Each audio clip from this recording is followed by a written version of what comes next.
The Old English rendition on that little phrase, "He has saved us," the Old English carries this idea that He's made us whole or restored us. And man, created in the image of God, was created without sin. Never knew what it meant to fall and seduced by a tempter and fallen into sin. Man was affected in every aspect of his being. I've only touched on a few, and I want to finish out perhaps the series on health and wholeness. And I believe it's of utmost importance to realize that when man fell, it affected every area. It affected us relationally and physically and financially and spiritually. But I'd like to touch on a point this morning that I feel like perhaps may be the most difficult at all, attitudinally. It affects our attitude, our spirit. David in the 51st Psalm, verse 10, he said, "Lord, restore unto me a right spirit." A right spirit. David is expressing his need here to be rebuilt and repaired and revived and renovated and regenerated. And he uses this word spirit interchangeably with that word attitude. Restore unto me a right attitude. I've got crossed up and I've got messed up and I've lost my home and my marriage and the kingdom and God, would you restore me in my attitude and in my spirit? Can you think of a day in your life when you haven't needed at some point during the day an attitude adjustment? I mean, life will leave you beat up. Even Matt Dillon couldn't beat life to the draw every time.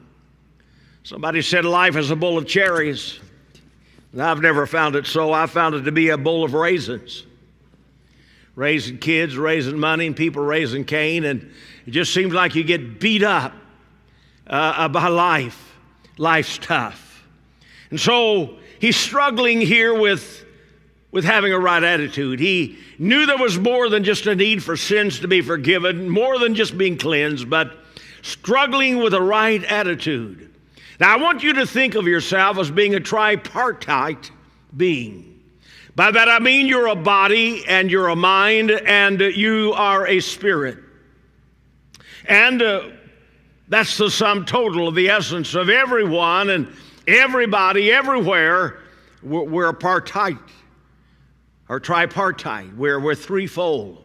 If your body gets sick, the best thing you can do is to get to a highly qualified doctor and get into some kind of a clinic or a hospital and see if they can restore your health. If you have mental problems, it's good to get into a mental clinic and have a psychiatrist prescribe for you what you need and to get you back mentally on target. But where do you go when your spirit is injured, when your attitude is bad, and where do you get straightened out? Who's going to help you? What's the address of that place? The wise man Solomon said in Proverbs 18:14 that the spirit of a man will sustain him in his infirmities. The spirit. I mean, if your spirit's right, you can make it through all levels and all degrees of whatever you have to deal with. I mean, you can have a death in the family, but you don't throw in the towel and quit because your spirit, your attitude will sustain you and keep you through all of that. If there's a job reversal and financial loss, instead of just giving up and quitting, if your spirit is healthy, you can make it through that particular struggle and emergency in life. And if sickness comes and you're trying to get your health back, if your spirit's right, you can survive that kind of pressure during awful tragedy strikes. The spirit of a man, Solomon said, will sustain him in his infirmities. One of the definitions that I like of holiness is a healthy spirit and healthy attitude. To have a holy heart literally means that you have a healthy spirit.